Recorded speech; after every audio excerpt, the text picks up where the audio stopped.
ہندوستان کے مسلمان پر تو جو قیامت بیت رہی ہے۔ میں نے اپنا ایک تاثر کچھ عرصے پہلے یہاں پہ بیان کیا تھا، رہا ہے میرا تاثر، اور وہ ہے اصل میں وہ لاسٹ سپر جو ہے انجیل میں جس کا تذکرہ ہے حضرت مسیح علیہ السلام نے جو آخری کھانا رفع سماوی سے قبل کھایا ہے اس باغ میں جہاں روپوش تھے اپنے حواریین کے ساتھ۔ تو اس میں یہ الفاظ آئے ہیں، میں نہیں جانتا صحیح ہیں غلط ہیں، وہ ایک علیحدہ بات ہے، کہ آپ نے وہ روٹی توڑی اور کہا کھاؤ، eat and this is my flesh, یہ میرا گوشت ہے، کھاؤ۔ اور اس کو کہتے ہیں وائن، کوئی مشروب ہوگا جو بھی ہوگا، ڈالا کہ پیو، drink and this is my blood. میرا احساس ہمیشہ یہ رہا ہے، اس کے بعد کچھ ماند پڑ گیا جب یہاں مسلمان نے یہاں مارا ہے اور کچلا ہے اور زندہ آگ میں جلایا ہے، پھر بات ختم ہو گئی، میرے دل کے اوپر سے وہ احساس ختم ہو گیا۔ وہاں ہندو کے ہاتھوں جب مسلمان کے ساتھ یہ کچھ ہوتا تھا تو پھر جب میں کھانا کھاتا تھا محسوس کرتا تھا کہ میں ہندوستانی مسلمان کا گوشت کھا رہا ہوں اور ہندوستانی مسلمان کا خون پی رہا ہوں۔ یہ ہمیں عیش جو یہاں حاصل ہے، جو آرام حاصل ہے، جو ہمیں یہاں پر سہولتیں حاصل ہیں، جو معاشی اس کی کاسٹ پر ہے۔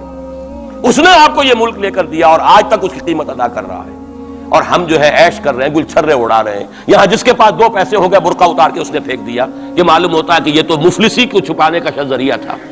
4 پیسے ہو، اچھے کپڑے پہنے ہوئے ہو، میک اپ صحیح کیا ہوا ہو، تو پھر برقعے کی کیا ضرورت ہے؟ اور میں نے شاید سنا ہے آپ کو، مجھ سے تو چند لڑکیوں نے یہ الفاظ کہے باقاعدہ۔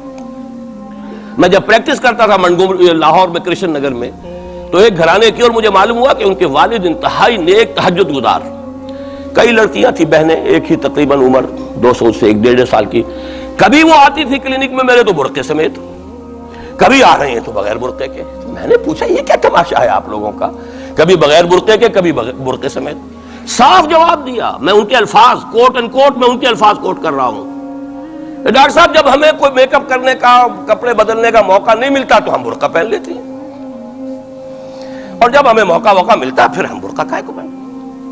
تو گویا کہ اس کو چھپانے کا ذریعہ برقع ہے کہ کپڑے میلے ہیں، میک اپ نہیں کیا تو لہذا برقع پہن لیا۔ یہ ہے حال پاکستان میں اسلام کا جو ہم نے بنایا ہے۔ تو میں جو کچھ دیکھ رہا ہوں وہ یہ ہے کہ ہندوستان میں تو قیامت، اب وہاں جو آفیشیل فگرز ہیں 1000 1200 کتنے ہیں، لیکن کم سے کم 10,000 آدمی، اور اب یہ چین ہے فسادات کی۔ کل کے اخبار میں احمد آباد کی تھی، کبھی کہیں ہے کبھی کہیں ہے، اور واقعہ یہ ہے کہ تبصرے یہ ہو رہے ہیں کہ ہندو فنڈامنٹلزم از آن دی رائز۔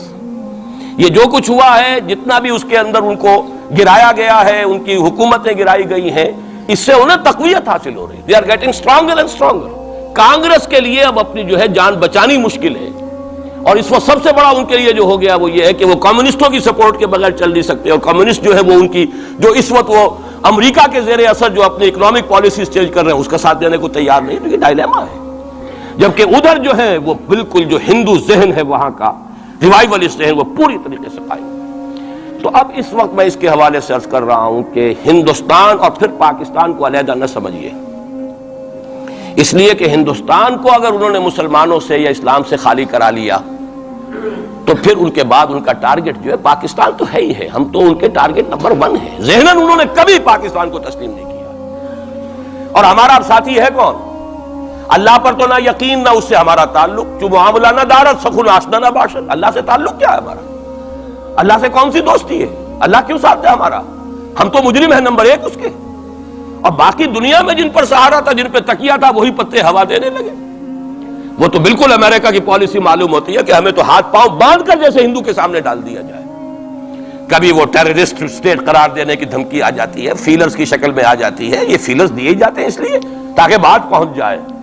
اگر صرف بات اس طریقے سے انڈائریکٹلی پہنچنے سے مطلوبہ مقصد حاصل ہو جائے تو خام خواہ براہ راست کہنے کی ضرورت کیا ہے؟